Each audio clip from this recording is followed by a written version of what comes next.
3 invités avec nous chaque soir pour décrypter les mouvements de la planète marché. Frédéric Rollin est avec nous ce soir, conseiller en stratégie d'investissement de Pictet Asset Management. Bonsoir Frédéric. Bonsoir. Merci d'être là. Merci à Alain Pitous de nous accompagner également. Bonsoir Alain. Bonsoir. Vous êtes Senior Advisor ESG et Florian Yelpo est avec nous également en plateau. Bonsoir Florian. Bonsoir. Merci d'être là. Vous êtes responsable macro au sein de l'équipe multi-asset de Lombard Odier IM. Le mois d'octobre et le mois de novembre auront été 2 mois de reprise assez vive des actifs risqués dans leur ensemble, avec comme fait marquant les actions européennes qui ont été peut-être une des classes d'actifs qui a le mieux profité de ce rallye, de ce mode risk-on retrouvé pour les marchés. Florian, qu'est-ce qui est venu nourrir ces 2 mois de hausse, notamment pour les actions européennes, et quelles conclusions peut-on en tirer? Plus précisément, est-ce que c'est un bear market rally comme les autres, comme ceux qu'on a pu vivre au cours de l'été ou après le déclenchement de la guerre en Ukraine au cours du premier trimestre, ou est-ce que cette fois l'histoire peut être différente? Vaste question. Si les actifs européens ont bien profité, nous ce qu'on voit c'est que les catalystes sont plutôt de l'autre côté de l'Atlantique, c'est-à-dire qu'il y a pour nous 3 grands catalystes qui peuvent expliquer ce qui est en train de se passer. Une modération de l'inflation américaine, pas une modération de l'inflation européenne. Ça, c'est un élément qui est très très important. On en parlera peut-être plus tard, lorsqu'on fera le point sur l'euro.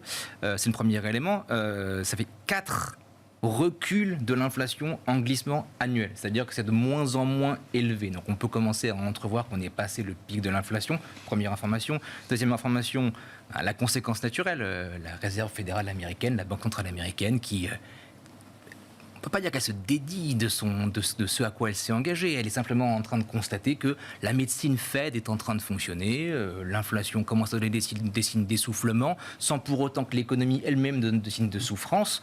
C'est probablement le moment de ralentir et d'entamer un cycle de hausse des taux normalisé, ce qu'on a déjà vu de par le passé.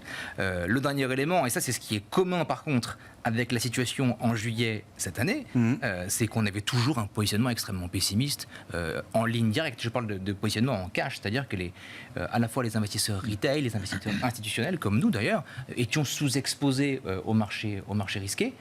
Comme en juillet 2022, la différence, bien sûr, c'est qu'il y a eu prise du marché à contre-pied, et c'est cette fois-ci pour de bonnes raisons. C'est-à-dire que la peur de la Fed, c'est quand même ça qui a conduit le recul, et non pas ce qui s'est passé, la guerre en Europe comme facteur. C'est plutôt la peur de la Fed qui a dominé, pour nous en tout cas, ce qui s'est passé dans les marchés cette année. Elle a commencé à reculer, la Fed elle-même a changé progressivement, marginalement son discours. Aujourd'hui, on est dans une situation qui semble plus soutenable en termes de rallye des actifs. Et pourtant, on a vu que la première partie, pour nous en tout cas, de cette médecine de la Fed, ce qu'on juge mal pour le moment, c'est l'intensité, l'ampleur du ralentissement. Il n'est pas encore parmi nous, tant mieux. C'est un beau cadeau au pied du sapin pour les investisseurs, et c'est ce qui pour nous explique la poursuite de ce rallye qui devrait nous accompagner probablement, caveat avec ce qui se passe en Chine aujourd'hui, qui devrait nous accompagner probablement jusqu'à la fin de l'année. En tout cas, il y a un peu de place encore pour que cet espoir se développe encore un peu plus dans les marchés. Disons que le rapport entre les gains potentiels et les pertes potentielles commence largement à se déformer. De là à imaginer qu'on puisse repasser un Noël comme en 2018, je pense que vous vous souvenez de votre Noël 2018, moi je m'en souviens, on en est assez loin pour le moment. Voilà. Pourquoi est-ce que c'est les actions européennes qui ont le plus profité de ce schéma que vous décrivez, Florian ? C'est une bonne question. Il y a un effet change au milieu de tout ça. C'est quelque chose qui est assez difficile à cerner. Quand on y pense, les actions anglaises sont positives depuis le début de l'année, pas négatives, positives depuis le début de l'année. Je pense que c'est quand même assez symptomatique que le problème n'est pas spécialement un problème qui est lié à la guerre en Ukraine ou à l'évolution des matières premières. C'est un problème de politique monétaire généralisée et avec marginalement avec les forces des taux de change au milieu qui va créer disons des niveaux, des performances qui vont être très différentes, très hétérogènes en tout cas. Voilà. Même au sein de la zone euro, on a des performances extrêmement hétérogènes de l'Allemagne encore une fois jusqu'à la France. Mais jusqu'au CAC, qui est un des meilleurs indices de l'année en Europe, dividendes réinvestis, on est à moins de 5% 5% de baisse quand même pour le CAC 40 depuis le 1er janvier. Qu'est-ce que vous retenez de cette séquence, Frédéric, ce rallye d'automne et la possibilité que le mouvement continue de se développer? Et même, encore une fois, on en a parlé toute la semaine dernière dans l'émission, mais de voir le CAC 40 total return à moins de 5% de baisse depuis le 1er janvier, partant de niveaux historiquement élevés, on ne partait pas à la cave en début d'année. C'est vrai que c'est pas évident à expliquer au terme d'une année 2022 où on a traversé quand même des événements qui étaient faiblement probables au début de l'année. Ouais, alors c'est vrai, donc chiffre d'inflation, mais américain excellent. Ça, d'accord. Un peu moins personnellement optimiste là-dessus. On parle de 4 chiffres, mais vraiment quand on prend l'inflation sous-jacente, c'est vraiment le dernier chiffre. Un chiffre qui explique quand même une grosse partie du rallye. Donc, se souvenir quand même que voilà, ça tient pour l'instant essentiellement pour nous à ce chiffre-là. Deux raisons encore supplémentaires pour la hausse. D'une part, la Banque d'Angleterre intervient au moment où le sterling et surtout les obligations britanniques crashent, ce qui veut dire ce qui rappelle au marché que même avant la lutte contre l'inflation, plus important encore, la stabilité financière. Et donc, la Banque centrale d'Angleterre qui un jour nous disait « je vais réduire mon bilan », quasiment le lendemain, achète des obligations. Donc ça, c'est un point important. Ça s'est passé aussi en Europe. Et puis, ça, c'était le mois d'octobre, effectivement. Voilà. Le rallye en Europe a commencé le 29 septembre, le point bas. Voilà, exactement. Au moment où on s'est dit, finalement, attention, on n'ira peut-être pas aussi loin que ce qu'on pourrait craindre. Les banques centrales sont encore nos chevaliers blancs en cas d'instabilité financière. Et puis, en Europe, après, je dirais, une automne relativement estivale, on a un hiver printanier et donc toute cette prime de risque énergétique qu'on avait est quand même en train de disparaître. Donc on a bien travaillé sur le stockage, la plupart des stocks sont autour de 100%, mais surtout on pense que ces stocks vont peut-être nous permettre de passer l'hiver. Alors voilà, on va attendre Monsieur Météo toutes les semaines, mais pourrait nous laisser passer l'hiver sans avoir des coupures importantes ou des restrictions importantes. Et ça, quand même, c'était une prime de risque importante sur l'Europe qui a en grande partie disparu. Puis après, sur le CAC 40 en particulier, comme une grosse présence de Total, quand même. Donc l'énergie, comme vous le savez, a plutôt bien fonctionné. C'est 9% du poids de l'indice, je crois, quelque chose comme ça. Donc oui, c'est majeur. Voilà, c'est majeur. Et puis, voilà, des valeurs, certaines valeurs, notamment du luxe. Bon, alors ça, on va voir la suite avec la Chine, qui sont dans l'ensemble plutôt mieux tenus et qui expliquent que cet indice se tient plutôt pas trop mal. On a retiré une bonne dose de pessimisme à travers ce rallye.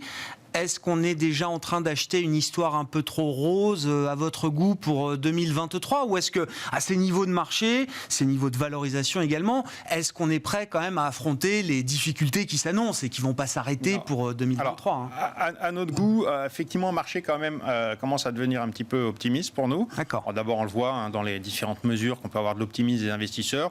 On est passé d'une peur quasi extrême à quand même quand même un bel optimisme aujourd'hui. C'est pas extrême, mais les marchés sont quand même bien, les investisseurs sont quand même bien positionnés à la hausse. Tout ça quand même sur un chiffre d'inflation aujourd'hui qui est celui-là. Mais n'oublions pas que on a quand même un emploi qui est plutôt solide, des salaires qui montent, et donc que l'inflation va avoir quand même un peu de mal à baisser. Alors c'est vrai que les indicateurs court terme de l'inflation sont plutôt bons, donc on pourra avoir encore un ou deux chiffres d'inflation plutôt bons et tenir encore que le rallye tienne un petit peu. Mais attention quand même, on risque d'être, on pourrait quand même être déçu là-dessus. Les banques centrales sont quand même aujourd'hui le doigt sur la gâchette.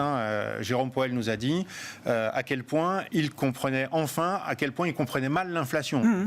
Ça veut dire quoi? Ça veut dire que je vais constater l'inflation, je vais arrêter d'essayer de l'anticiper, et puis voilà. Et ils ont appris de la communication transitoire. Voilà, c'est ça. Ils ont appris de la Christine Lagarde aujourd'hui devant le Parlement européen, elle dit l'inflation se réduira ou va ralentir éventuellement. Voilà. Éventuellement. Donc voilà, on n'est pas dans une approche Volcker, mais je dirais qu'on est dans une approche un peu Jean-Claude Trichet, où si l'inflation monte, même si tous les indicateurs économiques sont en train de s'effondrer, souvenons-nous, 2007, on va quand même monter un petit peu notre taux. Donc attention quand même, pas trop d'optimisme de ce côté-là. Et puis surtout, les indicateurs avancés économiques sont quand même très très très très très médiocres. Alors pour l'instant, ça se voit pas trop, un peu quand même. Dans les données réelles, ça tient pas mal parce que... On révise à la hausse, hein. Les chiffres de croissance en zone euro T3 sont révisés à la hausse. Oui, bien sûr.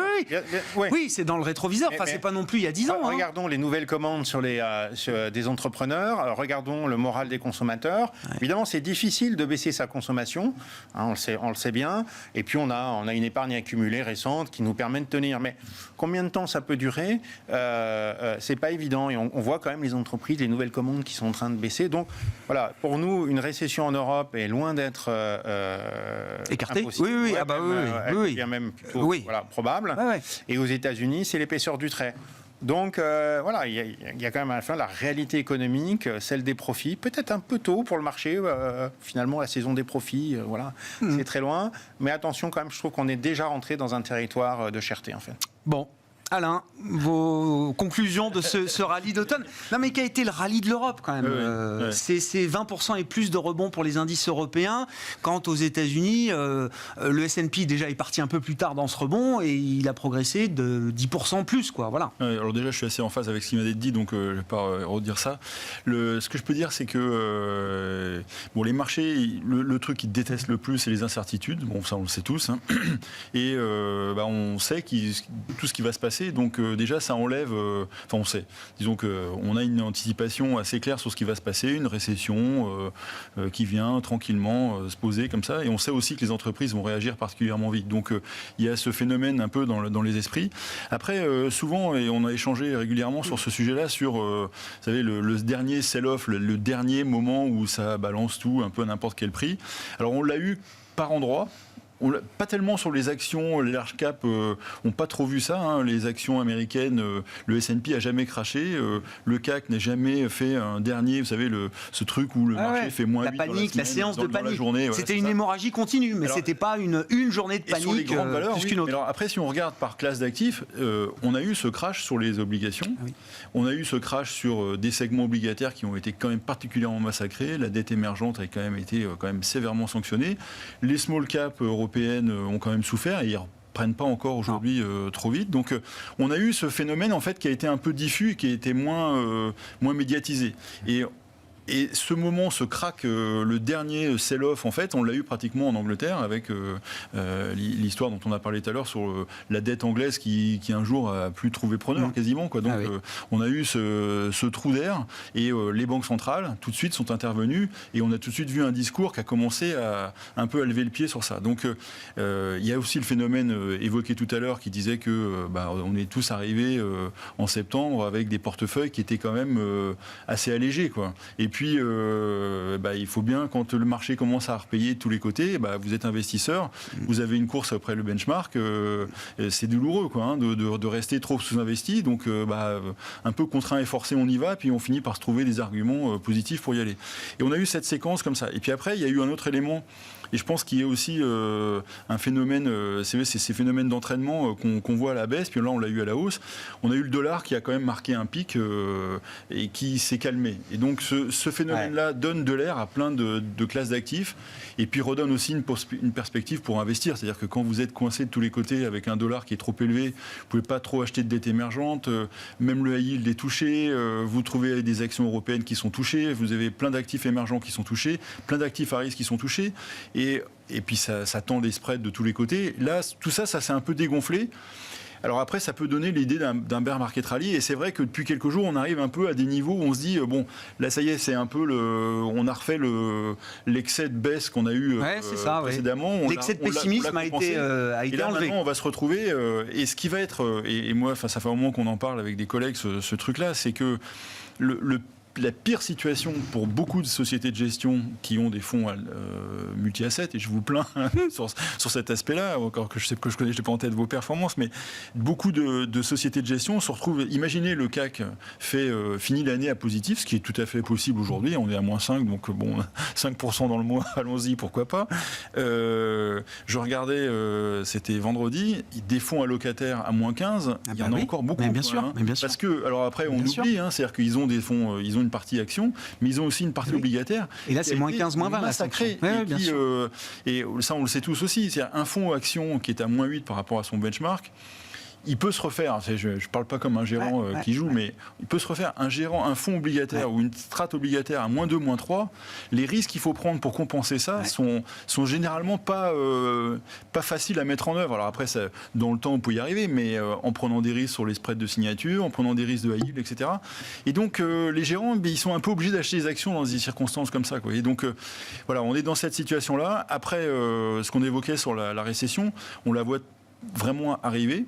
C'est très pénalisant pour les États qui ont du mal à changer leur politique budgétaire, les aides qu'ils font. Enfin, on le voit bien en France, hein, c'est quand même extrêmement compliqué de réallouer, de réajuster. Par contre, les entreprises, ça va très très vite. C'est-à-dire qu'on l'a vu sur la tech, c'est un peu caricatural, mais c'est maintenant qu'elles s'ajustent. Oui, c'est ça, elles s'ajustent. Je veux dire, voilà, elles disent il va y avoir une crise, bon, bah, on coupe et puis à l'américaine, on fait ça. C'est le Far West, on réinvestira et on rembauchera les mêmes d'ailleurs dans 6 mois. On fait pas ça en Europe. Donc les entreprises, enfin, on fait pas ça. Les entreprises s'ajustent quand même beaucoup plus vite que les États. Donc, beaucoup d'investisseurs se disent bon, bah, oui, on va avoir une crise, on va avoir un ralentissement en 2023. Est-ce que je vais vendre mes Stellantis aujourd'hui alors que peut-être qu'en 2024, 2025, ça va repartir? Après tout ce qu'on a traversé cette année, et en termes de crise, et encore une fois, des crises dont la probabilité était quand même pas si importante que ça, depuis même la période Covid. Est-ce qu'une récession, ça peut faire aussi peur que dans le passé, d'une certaine manière? Et puis en plus, on voit les chiffres des entreprises, ils ont réussi à tenir, quoi. Et puis, l'inquiétude qu'on peut avoir... Alors, par contre, je vais venir juste... Enfin, les inquiétudes qu'on peut avoir, c'est si les entreprises ont besoin de cash, besoin de s'endetter ou ont des dettes déjà élevées. Donc ça, c'est quand même un peu embêtant. Et puis, on l'évoquera aussi, je pense, tout à l'heure, c'est... faut pas d'accident. Parce que si vous annoncez quelque chose qui ne va pas, qui ne plaît pas au marché, là, la sanction, elle est terrible. Ça va très très vite. Les sanctions, c'est du -30, -40. On l'a vu sur certains segments tech, justement. Quand vous avez annoncé 6% de croissance du résultat, il ne faut pas annoncer 5,8, parce que là, la sanction est terrible. Donc, voilà, grosso modo, c'est la tendance générale, elle est quand même, on se dit bon, bah, ça va tenir, on va enjamber tranquillement 2023. Il y a des pièges mais par contre, spécifiques. Les pièges peuvent faire très très très très mal. Voilà. En quelques mots. Encore une fois, dans l'idée de ce rebond, et Florian, vous le disiez tout à l'heure, il y a l'idée qu'il y a encore un chemin possible pour un scénario idéal. Alors dans le monde qu'on connaît, hein, évidemment, notamment pour l'économie américaine. C'est une économie américaine qui atterrirait en douceur, autour de 0 en termes de croissance trimestrielle à un moment en 2023, et que pendant ce temps-là, l'inflation américaine aurait suffisamment décéléré, alors de quel niveau parle-t-on, pour permettre à la Fed d'être confiante dans l'idée que le travail a été fait. Ce chemin-là, il existe un peu, beaucoup, il faut s'en méfier. Alors c'est encore pire, c'est que c'est le consensus de marché. Ah oui. C'est-à-dire qu'aujourd'hui, quand on regarde les anticipations globales des économistes, dans Bloomberg par exemple, la croissance 2023 aux États-Unis, elle est autour de 0. Donc pas vraiment de récession. Ou alors, les 2 derniers trimestres compensent complètement les 2 premiers trimestres. Il y a un affaissement de l'investissement, ça c'est certain, un affaissement de la consommation, mais pas au point d'arriver à dégénérer en récession. Le taux de chômage attendu, il devrait atteindre 4,7% aux États-Unis, donc s'élever marginalement, mais on reste en dessous du nez roux, là, ce fameux taux de chômage qui n'accélère plus l'inflation. Les marchés ne sont pas les seuls à penser ça, en fait. Quand on regarde également les anticipations de la Fed, les dernières prévisions de la Fed, c'est exactement ça, retour du chômage à 4,5% et normalisation de l'inflation autour de 4% l'an prochain. Ce qui serait suffisant pour dire le travail est fait. Oui. Ça, globalement, le travail est fait. On a ramené gentiment l'inflation d'un niveau très élevé à un niveau bien plus acceptable socialement. Il n'y a pas eu d'expansion de chômage comme ça a été le cas à la fin des années 70, début des années 80. Il a fallu 2 récessions pour purger la dernière vague d'inflation. Et un changement, et des changements politiques énormes à la tête de l'Europe. Il faut quand même être assez clair là-dessus. C'est le scénario cœur, quoi. Et du coup, évidemment, nous, on est plutôt risk-based, donc on est plutôt en train de réfléchir au prochain risque qui nous attend au coin de la rue. Mais il y a 2 risques.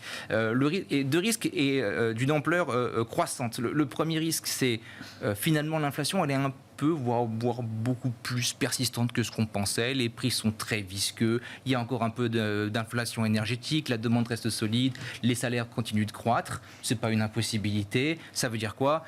Pas nécessairement que la Fed va aller au-delà de 4,5-5%, mais qu'on va garder des taux élevés pour plus longtemps qu'on ne l'anticipe. Ça, c'est un élément qui pourrait se mettre en place. La barre pour une baisse de taux sera très élevée dans ce schéma-là. Oui.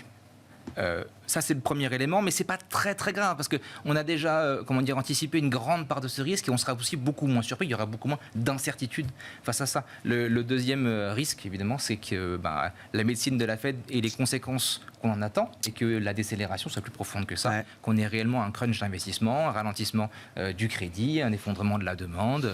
On voit déjà quand même les demandes de prêts aux États-Unis qui sont en train de refluer, le marché immobilier qui commence à tirer un peu la tête. Donc quelque chose d'assez endogène qui se mettra en place, quoi. Une récession un peu endogène. Oui, une récession, une vraie récession. Qui est normalement le remède qui élimine l'inflation de l'économie. Donc, la Fed et la BCE marchent effectivement sur une ligne extrêmement fine et chaque pas de côté sera sanctionné durement par les marchés probablement ou alors générera des montées d'aversion au risque très puissantes. Voilà, ça ce sont les deux risques qui pour nous vont plus ou moins former l'année 2023 devant nous. Si on arrive à les piloter correctement, les obligations sont incroyablement attractives, le crédit corporate l'est immensément, la dette émergente l'est fantastiquement et les equities, or peut-être la tech, qui aussi explique une partie du non-rebond. Oui, des Wall Street, des marchés actions. Il y a de la rotation sous-jacente. Et quand est-ce qu'on pourra trancher cette question ? Et très rapidement. Si le catalyseur du rallye précédent, c'était la saison des résultats, je pense qu'on va aller de saison des résultats en saison des résultats pour découvrir l'étendue des dommages. L'inflation en soi, nos collègues des equities nous le répètent tous les jours, c'est pas quelque chose de négatif pour les actions. Mais au bout d'un moment, quand on commence à perdre en pricing power, que les marges commencent à se réduire et que les ventes commencent même à se réduire, il y a un moment où on a toujours 4% et demi d'anticiper aux US croissance des résultats, des ventes, chiffre d'affaires. D'accord. Et des résultats, parce que les marges des entreprises ne sont pas anticipées à la baisse. Et c'est un petit peu ça qui nous étonne. Le ralentissement est quasiment acquis. Donc immobilier, nouvelles commandes, et puis consommation, voilà, perte de pouvoir d'achat. Et puis les banques aussi, qui prêtent encore aujourd'hui, mais qui nous disent très clairement dans les enquêtes qu'elles vont plus prêter. Elles se battent pas contre la Fed, les banques, les marchés éventuellement, mais pas les banques. Donc le ralentissement est acquis, et nous on se pose la question, comment est-ce que les entreprises peuvent garder des marges aussi élevées, qui sont déjà quand même plutôt sur un top historique, alors que par exemple les salaires qu'elles sont obligées de négocier sont basés sur l'inflation de l'année passée, et que cette inflation va baisser, n'est-ce pas, et qu'ils ne vont pas pouvoir répercuter cette hausse de salaire probablement sur leur prix. Ils vont être obligés d'emprunter des nouveaux taux, parce qu'il y a quand même des remboursements à faire. Il faut réemprunter sur des taux beaucoup plus élevés. Donc, pour nous, les anticipations bénéficiaires de l'ordre de 4% aussi pour l'année prochaine nous paraissent quand même élevées. Et on voit d'ailleurs qu'il y a des... Le marché est fragile par rapport à ça. La valorisation du marché n'est pas suffisamment abaissée pour encaisser une baisse des marges. D'un côté, vous avez les multiples de valorisation qui sont liés à la Banque centrale américaine. Bon, jusque-là, je dirais, l'inflation baisse, il y a un calme sur les anticipations, on n'aura peut-être pas Volcker. Voilà, ça, c'est plutôt calme. Donc les multiples ont remonté, il y a moins de peur de ce côté-là. Mais de l'autre côté de l'équation, il y a les profits. Et c'est là qu'on craint. Et surtout, les marges. Puisque maintenir des hausses de prix au moment où la demande faiblit fortement, ça va pas marcher. Donc, il va falloir des hausses de prix beaucoup moins fortes, alors que les salaires, eux, vont continuer de monter et que le coût de l'emprunt, etc., vont continuer de monter. Donc, les marges des entreprises vont être sous pression. Nous, on a le sentiment que c'est probablement déjà un petit peu en train de se passer. Dans 3 mois, à peu près un peu plus de 3 mois, on aura les résultats. Les marchés sont hauts, un peu optimistes. Voilà, nous on est déjà un peu vendeurs, donc voilà. Mais la prudence, c'est pas loin d'être le moment peut-être pour ceux qui l'ont pas fait trop tôt de se mettre en position plus prudente. Si on en vient à la Chine, Alain, entre risque social et risque sanitaire. Donc, soit la Chine met fin plus rapidement que prévu à sa politique zéro Covid, et c'est un risque sanitaire peut-être encore important en l'absence de vaccination efficace et suffisamment large. Soit la Chine durcit à nouveau les conditions de restriction sanitaire, et là, c'est peut-être un risque social qu'on n'a plus vu depuis, certains analystes l'écrivent, depuis Tiananmen 1989. Ouais, alors les Chinois qui sont des spécialistes du jeu de Go, là, ils doivent être servis parce que c'est extrêmement compliqué. Parce que les deux côtés sont angoissants pour l'économie mondiale. Même on comprend aujourd'hui la réaction des marchés, qui prend un peu le temps pour analyser tout ça, mais on voit quand même des segments, le luxe une fois de plus, l'énergie qui ça rebaisse. les matières premières en général qui sont un peu sous pression. Moi, ça fait un moment que je ne vois pas comment ils vont s'en sortir de cette période-là. C'est-à-dire qu'en fait, il y a quelques mois, ils avaient tapé sur les investissements immobiliers pour calmer le jeu, pour faire en sorte qu'il y ait un peu moins de dettes dans cette économie qui est très leveragée. Et aussi, c'est un vrai sujet. Comment ils font pour en remettre aujourd'hui ? Donc, ils avaient arrêté. Donc, on se retrouve avec un chômage élevé. Je ne parle même pas de sanitaire, parce que ça, c'est un truc très compliqué. Mais donc, ils avaient arrêté. Ça s'est effondré de tous les côtés. Il y a des problèmes de crédit. Enfin, c'est plus gros marché immobilier du monde. Oui, mais c'est hors de proportion. Est-ce que c'est hors de contrôle ? J'en sais rien. Donc ça a commencé à être vraiment très pénalisant. Donc ils ont lâché un peu de laisse, etc. Et ça s'était calmé. On voyait un petit peu de revenir on s'était dit, ils vont peut-être arriver à sortir de cette situation-là, et puis ça va repartir un petit peu. Patatras. En plus, les tensions sociales en Chine, j'ai peur que ça fasse comme en Birmanie, quoi. C'est-à-dire qu'il y a eu 3 semaines d'émeutes, on en parlait, puis on n'en parle plus, parce que ça a été écrabouillé, parce que là, ça va encore être écrabouillé. Enfin, les puissances en jeu sont pas comparables. Donc, je pense que les gens sont extrêmement amers de cette situation. Ça fait trop longtemps que ça dure. Là, ce sont des images qui sortent du pays, quand même. Oui, mais vous vous rendez compte dans quel état où on était en France avec quelques semaines de confinement. Oui, c'est ça. Mais là-bas, on est quand même maintenant, on est à 2 ans, des 400 millions, c'est ce que disait tout à l'heure Alix dans son truc, 400 millions de personnes qui sont confinées encore. Enfin, c'est une situation qui est aberrante. Et même s'il y avait un vaccin, combien de temps il faut pour vacciner 1 milliard et quelques de personnes et dans ces conditions-là, je vois pas comment ils vont ouvrir. Enfin, c'est extrêmement pénalisant. Et c'est là qu'on voit quelque chose qu'on avait vu à une petite échelle avec la Russie. C'est-à-dire que pas mal de sociétés, avec ce qui s'est passé en Russie, où ils ont été obligés de sortir en 15 jours, ils ont été obligés d'accumuler des sorties qui ont été très coûteuses. On voyait quand même déjà depuis un moment des transferts au Vietnam, des transferts en Inde, etc. Les plus gros, on voit Apple n'a pas pu faire ça à cette ampleur-là. Je crois qu'il y a 200 ou 300 000 sur le campus de Foxconn, oui, c'est ça. C'était jusqu'à 400 000, il y en a encore au moins 200 000. La technicité est quand même importante. Ouais. Donc, c'est un shift aussi du centre de l'économie mondiale. C'est-à-dire que je crois que sur ces 10 dernières années, la Chine est responsable de 30 à 40%. Contributrice de 30 à 40% de la croissance mondiale, oui. Donc tout ça c'est des changements qui sont incrémentaux, ça ne vient pas tout de suite. Et puis le dernier point, et moi ça c'est quelque chose auquel je suis sensible, c'est le ESG là-dedans. C'est-à-dire que ils ne sont pas ridicules du tout, nos amis chinois. Ils font énormément de choses. Là aussi, faites un appel d'offres pour des bus électriques, puis vous allez voir qu'est-ce qui va répondre. Il n'y a que des Chinois qui peuvent répondre.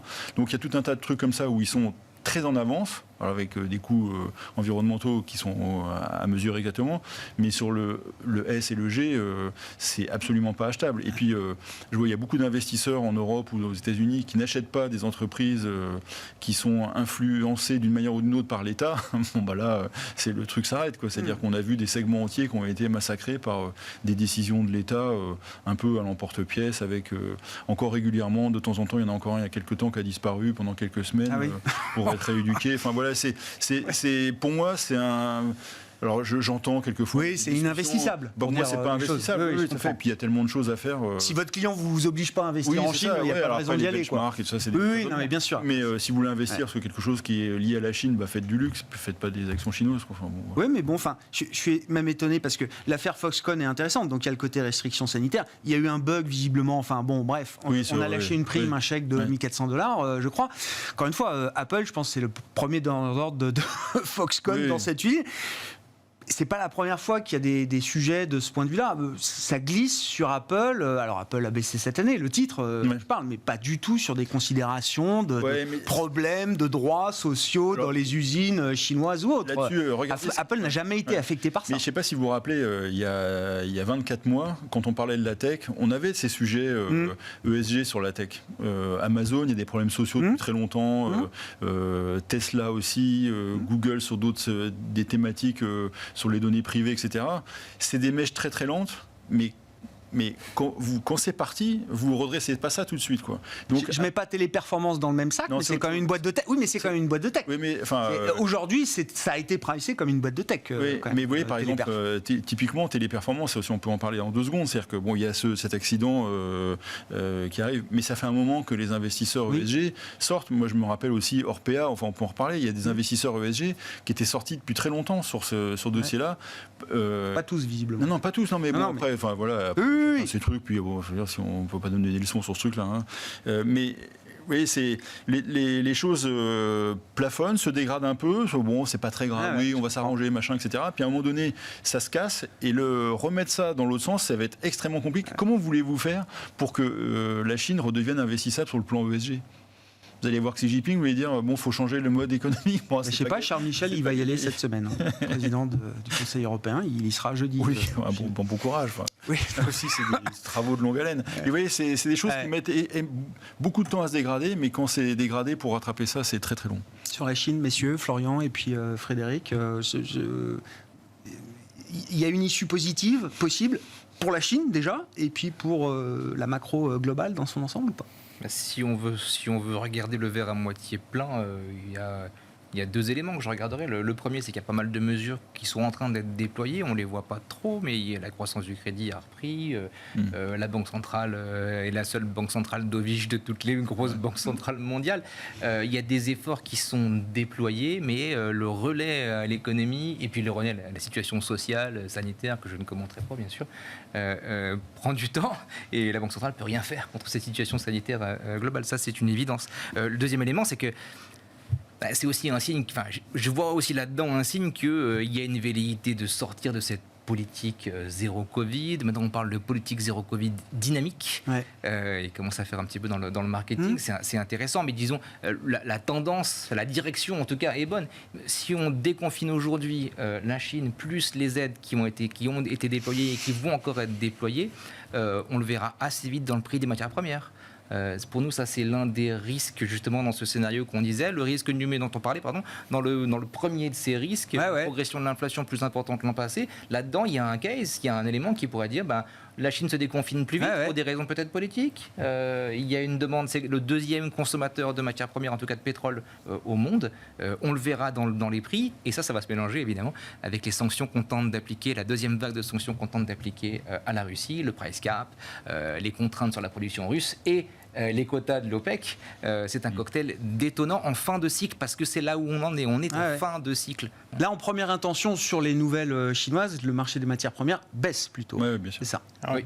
Pour le moment. Mais vous dites il y a un risque de, alors je sais plus, choc contre choc, mais c'est-à-dire qu'après le choc de matières premières pétrolières, on pensait que oui, il y a l'idée d'un contre-choc, effectivement, mais ce contre-choc pourrait être à nouveau subir lui-même un nouveau choc de demande cette fois. Souvenons-nous de 2008, on en reparlait précédemment avec Trichet, la montée des prix du pétrole sur la base de la consommation chinoise en fin de cycle. C'est exactement ce qui nous a emmené le pétrole à $140 le baril en 2008, et ensuite la rentrée dans la récession a remis les choses en place assez rapidement avec une descente à 80. Donc c'est des choses qui peut être très volatile. Je ne lirai pas trop dans la baisse du jour sur le marché du pétrole.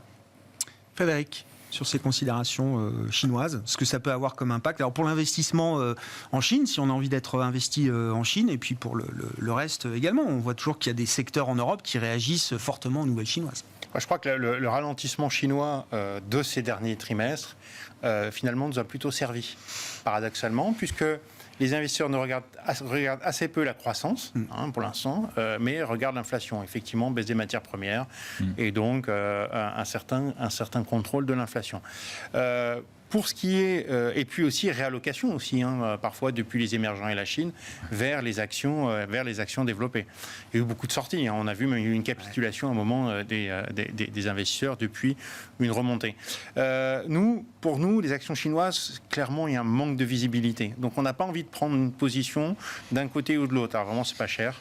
Voilà, pour un pays qui a une croissance potentielle extrêmement importante, mais pas de visibilité vraiment sur une politique économique pour nous qui est plutôt favorable, mais qui n'est pas à la mesure des problèmes économiques chinois aujourd'hui, et notamment de l'effondrement de l'immobilier et de la désaffection. C'est-à-dire que les particuliers ne veulent plus acheter aujourd'hui d'immobilier de peur tout simplement de ne pas être livrés, par exemple. Donc voilà, une politique qui est quand même assez timide. Et puis, effectivement, zéro Covid, on se demande par où on peut passer. On enlève ce zéro Covid, eh bien, on a une résurgence, un vaccin qui marche peut-être probablement pas très très bien quand même avec les nouveaux variants, et puis un système hospitalier qui est très très bon pour un pays émergent, mais qui n'est pas à la hauteur des pays des pays développés. Il aurait fallu encore un petit peu de temps. Et puis si on continue de fermer, effectivement une économie qui va pas, et puis des problèmes sociaux, alors sur lesquels je suis pas sûr qu'on puisse vraiment extrapoler des choses importantes, mais voilà, en tout cas, ça peut arriver. Donc, on reste en retrait. Tout ça, pour nous, c'est un peu ce que je disais tout à l'heure sur les actions mondiales. C'est pas très bon quand même pour les actions mondiales, pour les actions européennes, les actions américaines, parce que, ok, on a regardé le bon côté aujourd'hui du côté de l'inflation, mais maintenant, on a quand même une économie qui paraît un petit peu, à plat, qui n'est pas près de remonter, et ça va se voir dans les résultats des entreprises, notamment de certaines entreprises européennes, par exemple, des marques de prestige, du luxe, etc. Et pour conclure, là, en matière d'investissement, tour de table, alors il y a l'horizon tactique peut-être de fin d'année, après ce rebond, où on a compris que vous étiez plutôt prudent maintenant, après 20% de hausse en Europe notamment. Sur l'idée de l'investissement pour 2023, parce qu'on ne va pas passer à nouveau une année en cash, j'imagine. Non, nous on déteste. Je dis ça, j'en sais rien. Mais... Dans le cadre d'un ralentissement économique, aujourd'hui encore, on ne déteste pas, par exemple, les obligations américaines. Il y a quand même des rendements élevés. Oui, de 4,30 à 3,75. Voilà, donc mais c'est vrai que maintenant, mais en tout cas, ça reste encore plutôt correct. On ne revient pas encore sur le crédit, justement, à cause de ces soucis de récession potentielle, parce que c'est vrai que les spreads de crédit sont aujourd'hui sont très appétissants, en fait. Mais attention, quand il y a une récession, les taux de défaut montent très, très vite. Et ça, là-dessus, on n'a pas assez de visibilité. Alors, on peut aller, donc il n'y a pas énormément de choses qu'on aime pour l'instant, mais on peut aller, par exemple, pour nous, sur les actions japonaises, sur lesquelles l'économie tient quand même mieux aujourd'hui, et notamment grâce à une inflation qui reste assez modérée et une banque centrale qui maintient une politique monétaire aujourd'hui plutôt accommodante, des taux très très bas. Pour encore quelques mois, donc en mars, le Kuroda va être remplacé. Mais enfin, ils vont probablement pas changer de politique monétaire tout de suite. Il n'y a pas vraiment de raison, surtout si on a un ralentissement mondial. Et des valorisations qui sont correctes, des belles entreprises. Donc là, ça peut être intéressant. Ne rigolez pas, Grégoire. Ah non, mais jamais. Je sais que les actions japonaises... Non, mais je suis ravi qu'on parle du Japon. Mais il faut vraiment... Non, mais bien sûr. C'est souvent des marchés qui sont oubliés. Alors, c'est pas un marché forcément excellent à très long terme, parce qu'il y a vraiment une démographie qui est très défavorable et c'est une économie qui est très mature. Mais aujourd'hui, dans le contexte fin 2022 et au moins première moitié de 2023, ça peut être un marché très intéressant. Avec un yen qui a fini peut-être de baisser contre le dollar. Alors, le yen, on le voit pas tellement encore baissé. D'abord, c'est beaucoup une hausse du dollar, notamment. Et si on a cette légère inflexion de la Banque centrale américaine, à laquelle on veut bien croire, à ce moment-là, c'est probablement la fin de la baisse du yen qui est vraiment au plancher. Il faudrait vraiment une grosse dynamique pour continuer de le faire baisser. Florian, considération d'investissement tactique et puis peut-être sur 2023 ? Alors on a pas mal risqué notre portefeuille. On est passé de 70% de cash à aujourd'hui 35-40%. Ce qui est pour nous déjà une marque de remonter un peu d'agressivité. Pour autant, on a de la peine à avoir un rallye qui va perdurer. Là-dessus, on est assez d'accord globalement. Au sein de la maison LOIM, on aime bien les bonds. mes collègues du Fixed Income ont écrit un papier qui s'appelle The Bond is Back, parce que disons qu'il y a le rationnel est assez simple. La duration, c'est plutôt la sensibilité taux, pardon. C'est quelque chose qu'on aime bien en période de récession, et les obligations high grade, donc la partie la moins risquée du crédit aujourd'hui, anticipent déjà une partie des défauts. Disons que sur une période de détention suffisamment longue, c'est à nouveau attractif. Pour l'instant, on n'est pas encore convaincu par les actions, mais on cherche ce qu'on appelle des poches de croissance, donc des sous-secteurs qui peuvent survivre à des périodes d'affaissement de la consommation globale. Et dans nos fonds multi-assets, on a surpondéré un petit peu les actions récemment, mais c'est quelque chose qui est vraiment très lié au sentiment. Pour nous, la vue macro qui guide notre allocation long terme et les niveaux de volatilité ne justifient pas qu'on re-risque aujourd'hui. Et les taux peuvent encore, 3,70 sur le 10 ans américain, on peut baisser encore de manière significative, venant de 4,30, on a vu au plus haut, ou quelque chose comme ça? Le jour où on rentrera dans une récession, oui, pour l'instant, les taux réels virevoltent autour de 1,30, 1,50 sur leur pas de 10 ans. Nous, ça nous va assez bien. C'est ce dont on a besoin pour éponger l'inflation. Alain, conclusion très pour rapide. vous. Moi, je raisonne comme un particulier. J'aime bien les fonds obligataires datés. Je trouve que c'est une bonne idée pour les clients privés. Pour revenir dans ce marché obligataire, c'est quand même assez compliqué d'aller choisir des fonds obligataires. Mais là, au moins, les choses sont claires. Généralement, les sociétés qui lancent ça sont des sociétés qui sont outillées pour le problème de crédit, justement, qui est toujours embêtant. C'est-à-dire que vous ne pouvez pas faire ça sur un fonds 4 lignes. C'est des fonds qui sont quand même assez diversifiés, donc qui permettent d'éviter ce risque de crédit qui est quand même présent. Sur la partie action concentrée sur l'US et la zone euro, concentrée sur la croissance, parce que je crois qu'effectivement, si on dit que les taux vont arrêter de monter, la croissance, il y a de quoi trouver Alors attention, de croissance, et pas la croissance à n'importe quel prix. Par contre, moi j'évite tout ce qui est émergent, tout ce qui est dette émergente aussi. Sur les devises, à long terme, j'aime bien le franc suisse et le dollar. Bon, là-dessus, c'est assez clair. Et puis, sur l'immobilier coté, il y a un petit truc à faire, parce qu'ils sont quand même bien fait massacrer. Voilà, ça a perdu 40% en Europe, les foncières. Donc, on se dit... alors là aussi, il faut bien regarder ce qu'elles ont dans le portefeuille. Voilà. Merci beaucoup, messieurs, pour votre contribution à Planète Marché ce soir. Alain Pitous, Senior Advisor ESG, Frédéric Rollin, conseiller en stratégie d'investissement de Pictet AM, et Florian Yelpo, responsable macro au sein de l'équipe multi-asset de Lombard Odier IM, étaient nos invités en plateau.